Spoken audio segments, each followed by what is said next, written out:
Many historians have asked the question this way: did the modern states of Europe, the states that we associate with the 19th century, really begin to emerge in the Middle Ages?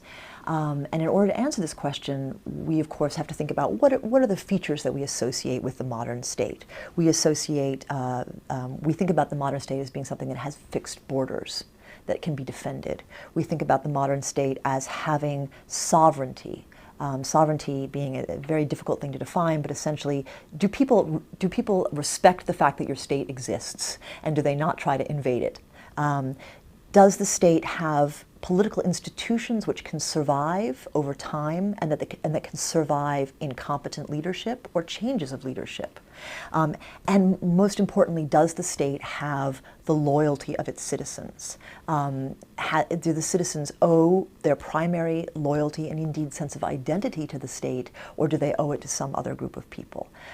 So many historians have made the argument that absolutely we can see these features beginning to emerge in the territorial monarchies of the Middle Ages in the 12th and 13th centuries.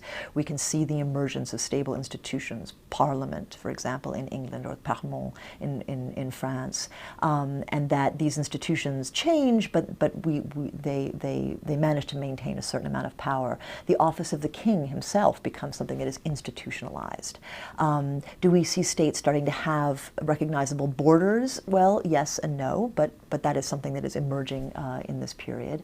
Do we see the states as having a sense of sovereignty? Again, the idea that a ruler's territory is sacrosanct and should not be invaded by another ruler, that is an idea that we see emerging in the Middle Ages.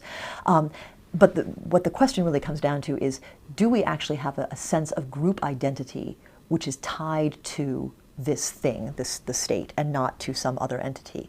And in the Middle Ages, this is a very hard thing to find, this idea of, dare I say, national identity which is tied to being a Frenchman or an Englishman, or the subject of the English king or the subject of the French king, and not, say, your identity as a Christian, which is extremely important to medieval people. So this is one of those questions which medieval historians many of them want to be able to say yes, because that makes the Middle Ages look modern, and medievalists like to, I'm one of them, like to be relevant to the modern world.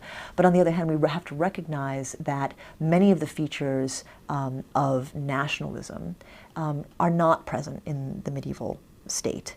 For example, the idea that the nation consists of a body of citizens who themselves have the right to choose their government. That is not something that we can locate in the Middle Ages. So yes, there are some fundamental features of the modern state which we can begin to see emerging in the Middle Ages, but it's not the same thing as the nation state of the 19th century.